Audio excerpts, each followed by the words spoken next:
అందరికీ నమస్కారం. Welcome to MSK talks.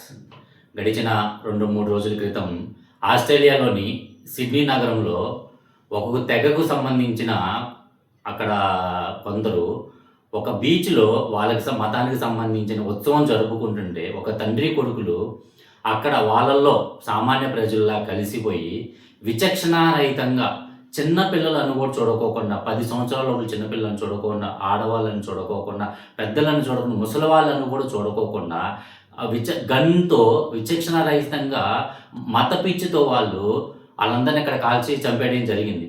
అందులో సుమారు 15 మంది పైగా చనిపోగా 40 మంది పైగా అక్కడ వీరు చేసిన ఉన్మాదానికి బాధితులుగా ఏర్పడ్డారు.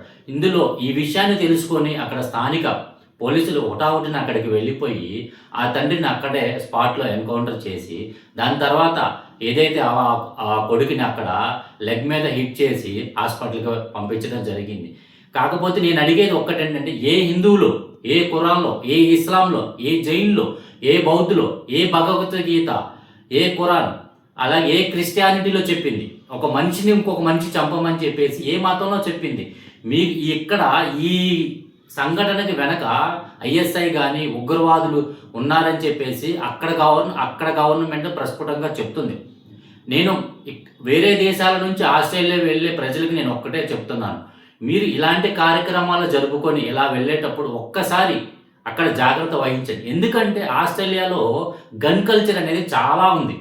నేను పోలీస్ సిబ్బందికి కూడా నా యొక్క చిన్న విన్నపం ఏంటంటే, ఇలా గన్ కల్చర్ అనేది విచ్చలవిడిగా ఉన్నప్పుడు మీరు ఎవరెవరికి ఇస్తున్నారు, ఎందుకు ఇస్తున్నారు, వాళ్ళ బ్యాక్గ్రౌండ్ ఏంటి, నేర చరిత్ర ఉందా లేదా అనేది మీరు ఒక్కసారి వెరిఫై చేయండి. లేదా మీరు ప్రొవైడ్ చేసిన తర్వాత 6 మంత్స్‌కి 1 ఇయర్‌కి ఒకసారి వాళ్ళ ఇంటెన్షన్ ఎలా ఉంది, వాళ్ళ పాండమిక్ రివ్యూ అనేది ఒకసారి చేయండి. ఇలా చేయకపోతే ఏమవుతుందంటే భవిష్యత్తులో ఇలాంటివి ఇంకా పునరావృతం అవుతాయి.